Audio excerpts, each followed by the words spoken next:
الحمد لله الذي امتن على عباده بنبيه المرسل وكتابه المنزل ونشهد أن لا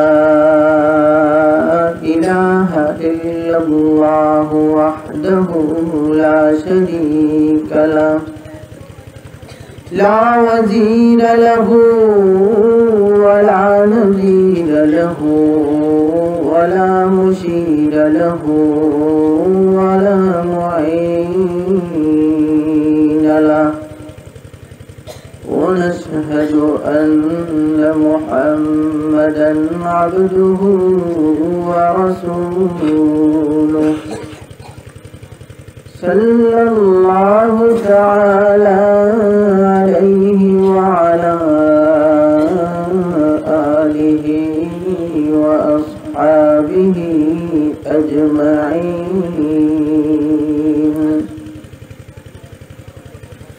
أما بعد فأعوذ بالله من الشيطان الرجيم. بسم الله الرحمن الرحيم. اقرأ باسم ربك الذي خلق خلق الإنسان من علق اقرأ وربك الأكرم الذي علم بالقلم علم الإنسان ما لم يعلم.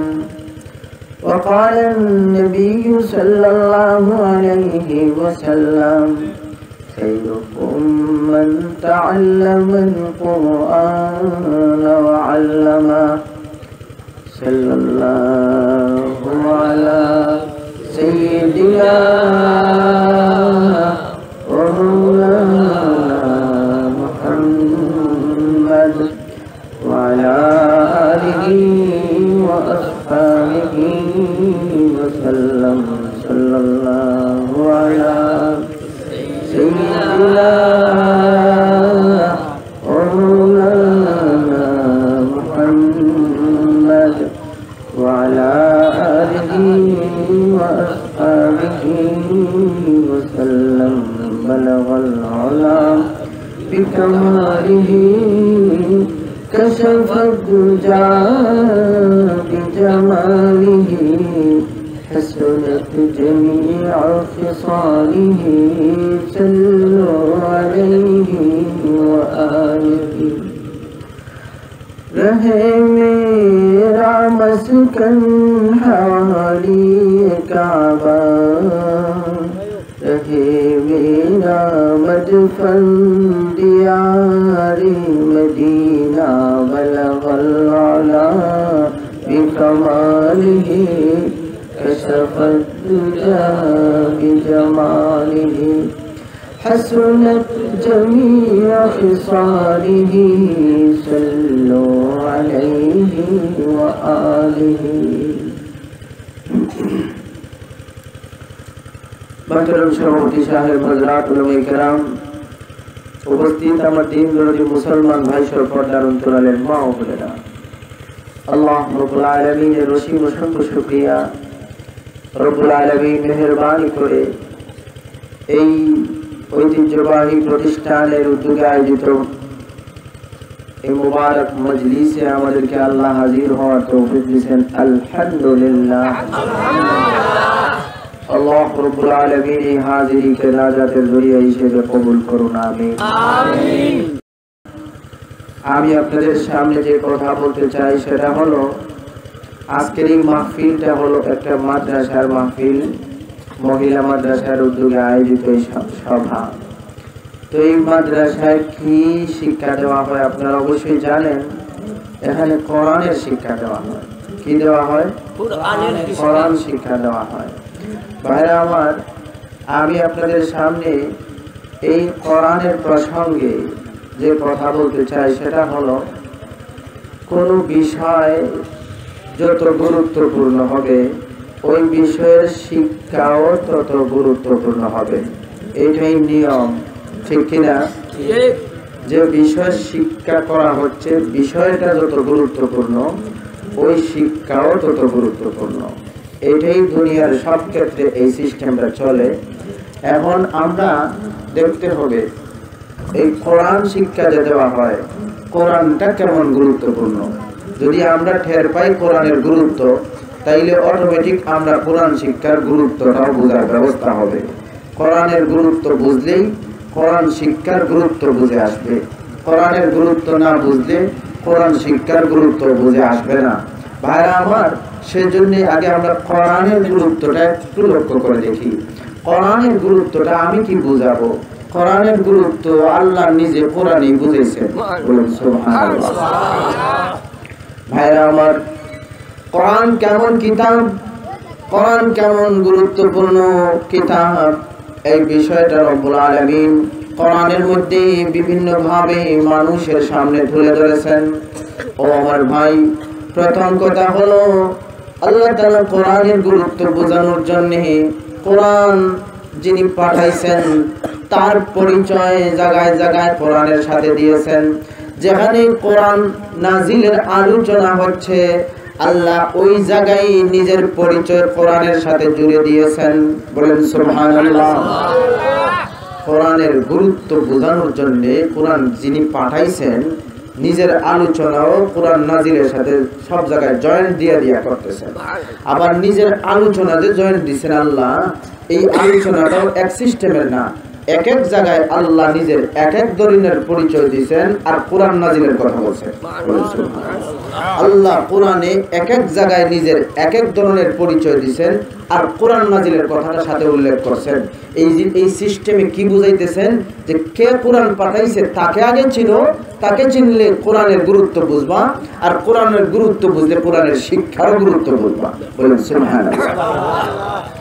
ভাইরা আমার, যেমন দেখেন কোরআন নাজিলের প্রসঙ্গে আল্লাহ রাব্বুল আলামিন সিস্টেম এবং তরিকা বা বিভিন্ন ভাবে উল্লেখ করে বিভিন্ন সিস্টেমে কোরআনে যে আলোচনাগুলো করলেন। সূরা হুদের মধ্যে আল্লাহ রাব্বুল আলামিন ফরমান, আলিফ লাম রা কিতাবুন উহকিমাত আয়াতুহু থুম্মা ফুসিলাত মিন লাদুন হাকীমিন খাবীর। আল্লাহ রাব্বুল আলামিন এই সূরার মধ্যে বলে দিচ্ছেন এটা এমন এক কিতাব যার আয়াতসমূহ সুপ্রতিষ্ঠিত এবং সবিস্তারে বর্ণিত। কার পক্ষ থেকে কিতাবটা আসলো? দুনিয়ার মানুষ শোনো, মিন লাদুন হাকীমিন খাবীর, যিনি সব বিষয় হিকমতওয়ালা, যিনি সব কিছুর খবর জানেন, ওই আল্লাহ কিতাবটা পাঠাইছেন। বলেন সুবহানাল্লাহ। ভাইরা আমার, এইভাবে আল্লাহ রাব্বুল আলামিন কোরআন পাঠানোর আলোচনা আরেক জায়গায় যখন করলেন তখন নিজের পরিচয়টা একটু পরিবর্তন করে দিলেন। যেমন দেখেন আলিফ লাম মিম সিজদা, আল্লাহ রাব্বুল আলামিন ফরমান, আলিফ লাম মিম তানজিলুল কিতাবি লা রাইবা ফীহি মির রাব্বিল আলামিন। আল্লাহ রাব্বুল আলামিন বলতেছেন এটা এই কিতাব যে অবতীর্ণ হয়েছে এটা কেমন কিতাব? লা রাইবা ফি, তার মধ্যে কোনো সন্দেহ নাই। পাঠাইছেন কে? রাব্বিল আলামিন, বিশ্ব জাহানের মালিক, আসমান জমিনের মালিক, সব কিছুর পালনকর্তা আল্লাহ এই কিতাবটা নাযিল করেছেন। ভাইরা আমার, সূরা ইয়াসিনের মধ্যে আল্লাহ রাব্বুল আলামিন বলতেছেন, তানজিলাল আজিজির রহিম, এই কিতাবকে পাঠাইলো যিনি পরাক্রমশালী, আজিজ পরাক্রমশালী, রহিম এবং দয়াবান, দয়াবান এবং পরাক্রমশালী আল্লাহ এই কিতাবটা পাঠাইছেন। সুবহানাল্লাহ। এক জায়গায় বলতেছেন রব্বুল আলামিন পাঠাইছেন, আরেক জায়গায় বলতেছেন যিনি সবকিছুর ব্যাপারে হিকমতওয়ালা, খবর জানেন, ওই আল্লাহ পাঠাইছেন। সূরা ইয়াসিনে বলেন দয়াবান পরাক্রমশালী আল্লাহ এই কিতাবটা পাঠাইছেন। সুবহানাল্লাহ। ভাইরা আমার, সূরা তাহার মধ্যে আল্লাহ রাব্বুল আলামিন ফরমান, তানজিলাম মিম্মান খালাকাল আরদা ওয়াস সামাওয়াতিল উলা। এই কিতাবটা কে নাযিল করেছেন? যিনি ওই আসমান এবং জমিন, এই জমিন এবং সূর্য আসমান, ও আমার ভাই জমিন আসমান যে আল্লাহ বানাইছে ওই আল্লাহ ওই কোরআন নাযিল করেছেন। তানজিলাম মিম্মান খালাকাল আরদা ওয়াস সামাওয়াতিল উলা। জমিনের স্রষ্টা এবং সূর্য আসমানের স্রষ্টা যিনি ওই আল্লাহ কিতাব পাঠাইছেন। ভাইরা আমার, সূরা জুমারের মধ্যে আল্লাহ রাব্বুল আলামিন বলতেছেন তানজিলুল কিতাবি মিনাল্লাহিল আজিজিল হাকীম। সূরা ইয়াসিনে বলা হয়েছিল আজিজুর রহিম, দয়াবান পরাক্রমশালী। সূরা জুমারে ফরমান আজিজুল হাকীম, হিকমতওয়ালা পরাক্রমশালী আল্লাহ কিতাব পাঠাইছেন। সুবহানাল্লাহ। ভাইরা আমার, সূরা মুমিনের মধ্যে আল্লাহ রাব্বুল আলামিন ফরমান হামিম তানজিলুল কিতাবি মিনাল্লাহিল আজিজিল আলীম غافر الذنب وقابل التوب شديد العقاب ذي الطول لا إله إلا هو إليه المصير। আল্লাহ রাব্বুল আলামিন সূরা মুমিনের মধ্যে বলতেছেন এই কিতাবটাকে পাঠাইলো তানজিলুল কিতাবি মিনাল্লাহিল আজিজিল আলীম।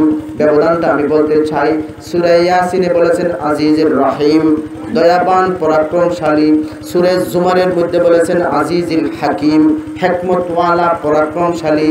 সূরা মুমিনের মধ্যে ফরমান আজিজুল আলীম, সবকিছু জানেন এবং পরাক্রমশালী এই আল্লাহ কিতাবটা পাঠাইছেন। সুবহানাল্লাহ। ভাইরা আমার সাথে সাথে বলতেছেন গাফিরিয যামবি ওয়া কাবিলিত তাওবি শাদীদিল ইকাবি যিত তাওল লা ইলাহা ইল্লা হুয়া ইলাইহিল মাসীর। নিজের আরো পরিচয় মানুষকে বোঝানোর জন্য আল্লাহ তাআলা দিয়ে দিচ্ছেন গাফিরিয যামবি, যিনি মানুষের অপরাধ সমূহ মাফ করে দেন, কাবিলিত তাওবি, যিনি তাওবা কবুল করেন, শাদীদিল ইকাব, কঠোর শাস্তিদাতা, যিত তাওল, সামর্থ্যবান, লা ইলাহা ইল্লা হুয়া ইলাইহিল মাসীর, যিনি ছাড়া কোনো মাবুদ নাই, সবাই যার কাছে যেতে হবে ওই আল্লাহ কোরআন পাঠাইছেন। বলেন সুবহানাল্লাহ।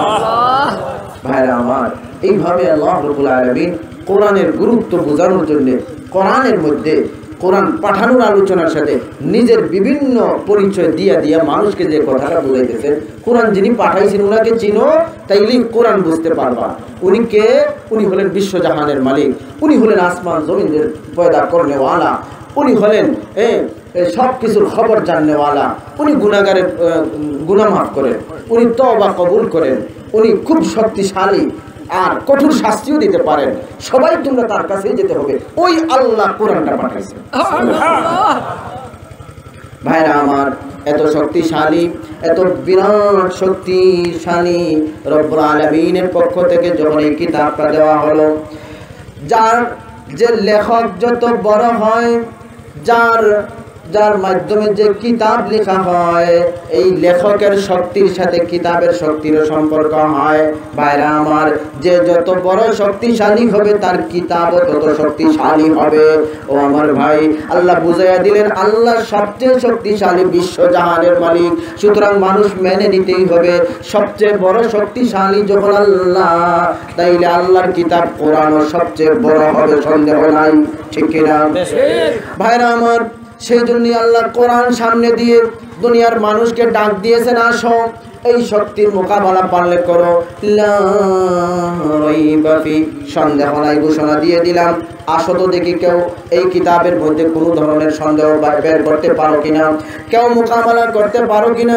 আল্লাহ বলেন, নবী আপনি ডাক দেন, কুল্লা ইনি জিতামাতিল ইনসু ওয়াল জিন قل إن اجتمعت الإنس والجن على أن يأتوا بمثل هذا القرآن لا يأتون بمثله ولو كان بعضهم لبعض ظهيرا। আল্লাহ তাআলা বলেন, নবী আপনি দুনিয়ার মানুষকে বলে দেন, সমস্ত মানুষ যাতে মিলে চেষ্টা করে দেখে, আর জিনদেরকেও যাতে শামিল করে নেয়। জিন আর ইনসান মিলে চেষ্টা করে দেখো কোরআনের মতো আরেকটা বানাতে পারে কিনা। আল্লাহ চ্যালেঞ্জ দিয়ে আবার সাথে বলতেছেন, আমি বললাম লা ইয়াতুনা বিমিথলিহি, সবাই মিলে চেষ্টা করলেও পারবে না। বলেন সুবহানাল্লাহ। আল্লাহ প্রথমে নবীর মাধ্যমে চ্যালেঞ্জ দিয়েছে, আপনি দুনিয়ার মানুষকে বলেন সবাই মিলে চেষ্টা করুন, জিনদেরকেও সাথী করুন, তারপর কোরআনের মতো আরেকটা কিছু বানাতে পারে কিনা দেখুন। এই কথা বলার পরে আল্লাহ বলেন, লা ইয়াতুনা বিমিথলিহি, আমি খবর দিলাম পারবে না। বলেন সুবহানাল্লাহ। রব্বুল আলামিন চ্যালেঞ্জ আরো ছোট করেও মানুষের সামনে বলেছেন, আমি ইয়াকুলুন ইফতারা قل فأتوا بعشر سور مثله مفتريات। আল্লাহ বলেন, ঠিক আছে পুরা কোরআন লাগবে না, 10টা সূরা, কোরআনের 10টা সূরার মতো সূরা পারলে যাতে বানায় নিয়ে আসে। ভাইরা আমার, না ওইটাও কেউ পারে নাই। রব্বুল আলামিন শেষে বলে দিলেন, ঠিক আছে ছোট্ট একটা সূরা, একেবারে ছোট্ট একটা সূরা, কোরআনের এই সূরাটার মতো একটা সূরা পারলে যাতে মানুষ বানায় নিয়ে আসে। ওয়া ইন কুনতুম ফি রাইবিন মিম্মা নাযালনা আলা আবদিনা ফাতু বিসূরাতিন মিন মিথলিহি ওয়াদউ শুহাদাআকুম মিন দুনিল্লাহি ইন কুনতুম সাদিকিন। রব্বুল আলামিন বলে দিলেন, পুরা কোরআন লাগবে না, 10টা সূরাও লাগবে না, পারো যদি ছোট্ট একটা সূরার মতো সূরা বানায় দিয়ে আসো। ভাইরা আমার, প্রায় 3000 বছর আগেই চ্যালেঞ্জটা দেওয়া হয়েছিল, এখন পর্যন্ত এর মোকাবেলা কেউ করতে পারে নাই, কিয়ামত পর্যন্ত এর জবাব কেউ দিতে পারবে না। ভাইরা আমার, সেই জন্যই আমাদেরকে বুঝতে হবে এই কোরআন শিক্ষার যে প্রতিষ্ঠান, আগেই বলেছিলাম যে বিষয় যত গুরুত্বপূর্ণ হয় ওই বিষয়ের শিক্ষাও তত গুরুত্বপূর্ণ হয়। যেহেতু এই মাদ্রাসায় কোরআন শিক্ষা দেওয়া হয়, আমরা কোরআনের গুরুত্ব যখন বুঝবো, কোরআন শিক্ষার গুরুত্বটা অটোমেটিক আমরা বুঝতে পারবো। আমরা কি বুঝলাম, কোরআন এমন এক কিতাব যেই কিতাবের কোনো তুলনাই হতে পারে না, ঠিক কিনা? কোরআন থেকেই আমরা কোরআনের পরিচয় যেটুকু পেয়েছি, কোরআনই বলতেছে কোরআনের কোনো তুলনা নাই, কোরআনের সাথে কেউ মোকাবেলার কোনো ক্ষমতাই নাই, ঠিক কিনা? ভাইরা আমার, যখন এই কথাটা কোরআন থেকে আমরা পেয়ে গেলাম, কোরআন আমাদেরকে বলতেছে কোরআনের তুলনা হতে পারে না, আল্লাহ নিজে পরিচয় দিয়েছেন কোরআনের কোনো তুলনা হতে পারে না। আগেই বলেছি যে বিষয় যত গুরুত্বপূর্ণ হয় তার শিক্ষাও তত গুরুত্বপূর্ণ হয়। যখন আমরা দেখলাম কোরআনের কোনো তুলনা হতে পারে না, তাইলে মানতে হবে কোরআনী শিক্ষারও কোনো তুলনা হতে পারে না, ঠিক কিনা? কোরআনের যখন কোনো তুলনা হতে পারে না, অতুলনীয় কিতাব, তাহলে মানতে হবে এই কিতাবের শিক্ষা যেটা দেওয়া হচ্ছে এটাও অতুলনীয়, তার সাথে কোনো জিনিসের মোকাবেলা চলতেই পারে না, ঠিক কিনা? ভাইরা আমার, কিভাবে অন্য যত প্রকার শিক্ষা আছে সব শিক্ষার টার্গেট হলো দুনিয়ার লাইফ, দুনিয়ার জিন্দেগি, কিন্তু কোরআন এমন শিক্ষা দিবে দুনিয়াতেও সফল হওয়া যায়, আখিরাতেও সফলের ব্যবস্থা হয়ে যায়। সেই জন্যই কোরআন সবচেয়ে বড় শিক্ষা। যেই শিক্ষা অর্জন করলে হাফ জিন্দেগি নয় ফুল লাইফটা সফল হওয়ার ব্যবস্থা হয়। দুনিয়ার সব শিক্ষায় হাফ হয়, হাফ শুধু দুনিয়ার জিন্দেগি, আখেরাতের তাই কোনো কাজ দিচ্ছে না। কিন্তু কোরআন হলো এমন কিতাব যেই শিক্ষা অর্জন করলে ফুল হয়, দুনিয়ার লাইফেও সফল হওয়ার ব্যবস্থা, আখেরাতের লাইফেও সফল হওয়ার ব্যবস্থা। পুরা জিন্দেগিতে সফলতার ব্যবস্থার নাম কোরআন শিক্ষা, ঠিক কিনা? সেই জন্য ভাইরা আমার, আমাদের পুরা জিন্দেগি যদি সফল হতে হয়, ছেলেদের যেমন সফল জিন্দেগির দরকার, মেয়েদেরও পূর্ণ সফলতার দরকার। ছেলেদের যেমন কোরআন শিক্ষার দরকার, মেয়েরাও পুরাপুরি সফলতার জন্য তাদেরও কোরআন শিক্ষার দরকার। সেই জন্যই আমাদের মেয়েদের সফল জিন্দেগির জন্য, দুনিয়া আখিরাতের সফল জীবনের জন্যই এই মাদ্রাসাগুলো তৈরি হয়ে থাকে। আর আপনাদের এখানে হয়ে গেছে আলহামদুলিল্লাহ। আপনাদের দায়িত্ব হলো বাচ্চাদেরকে দিবেন, মেয়েদেরকে দিবেন এবং মাদ্রাসা যাতে টিকে থাকে সেই জন্য সার্বিক সহযোগিতা করবেন। আসলে আসলাম এই সমস্ত অঞ্চলে আমার আব্বাজান রহমতুল্লাহ আলাইহি এসেছেন এবং ওনার সাথে অনেকের সম্পর্ক একসময় ছিল। সেই সুবাদেই আপনাদের সাথে আমাদের একটা সম্পর্ক, যদিও আমি কখনো এখানে এসেছি বলে আমার মনে হচ্ছে না, তারপর আসার পরে মনে হলো অনেক আপন লাগতেছে সবাইকে। আসলে এটা একটা দিলের সম্পর্ক, রুহানি সম্পর্ক। বুজুর্গদের সাথে যে সম্পর্ক হয়েছিল তার আসর এখনো রয়ে গেছে, আমি দেখে গেছি। আমার অন্তরটা খুশিতে ভরে গেছে। আমি আপনাদের জন্য দোয়া করি এবং করবো, আপনারা আমার জন্য দোয়া করবেন। ওয়া আখিরু দাওয়ানা আলহামদুলিল্লাহি রাব্বিল আলামিন।